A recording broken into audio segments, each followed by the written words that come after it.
A uniform metal disc of radius r is taken and out of it a disc of diameter r is cut off from the end. The center of mass of the remaining part will be।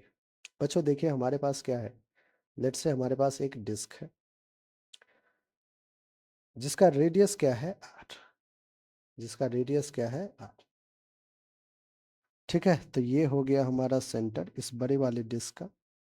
इससे हमने क्या किया है, एक और disc cut किया है जिसका डायमीटर है r। इसका मतलब कहीं ना कहीं बच्चों डायमीटर r है, तो मैं ये कह दूं कि यहाँ पे मैं एक, ध्यान समझिएगा, यहाँ पे मैं एक क्या करता हूँ, एक और डिस्क बनाता हूँ और सेंटर बच्चों मैं क्या करूँगा, कुछ ऐसे लूँगा कि इसका ये ऐसे आ जाए। ठीक है, थोड़ा सा बाहर चला गया है, इसे थोड़ा छोटा बना लिया जाए। हाँ, बिल्कुल सही है। ये हमारा जो है सेंटर हो गया।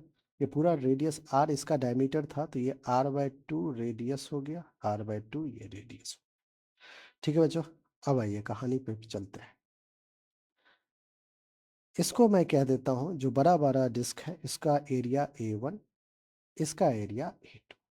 ठीक है बच्चों, अगर मैं आपसे कहूँ कि एरिया 1 एरिया 2 मुझे फाइंड करके बताओ, आप कहोगे कि सर सिंपल है, डिस्क है पाई आर स्क्वायर कर लेते हैं, बड़े वाले का पाई आर स्क्वायर, छोटे वाले का पाई r/2 का स्क्वायर, दैट इज r²/4।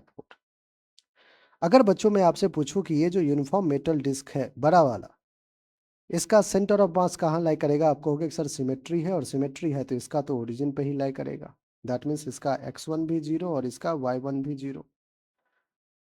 अब देखिए ध्यान समझिएगा, अगर मैं आपसे कहूँ कि जो छोटा वाला कट आपने लगाया है डिस्क का, उसका सेंटर का उसका सेंटर ऑफ मास कहाँ होगा, कहोगे फिर सर फिर से सिमेट्री है, और फिर से सिमेट्री ये कहता है कि इसका सेंटर ऑफ मास ओरिजिन पे होगा।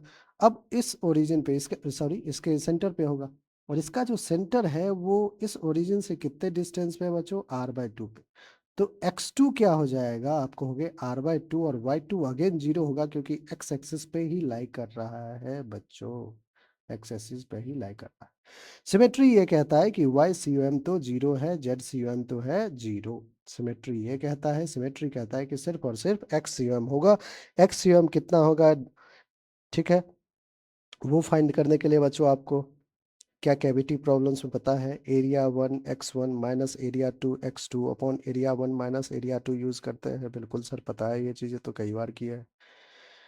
Area 1 pi r square x1 0 minus area 2 pi r square by 4 x2 r/2 upon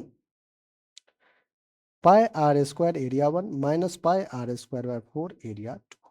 ठीक है बच्चों, समथिंग इंटू 0 0 हो गया, माइनस का पाई आर क्यूब बाय 8 और divided by 4 pi r square minus that is 3 pi r square by 4।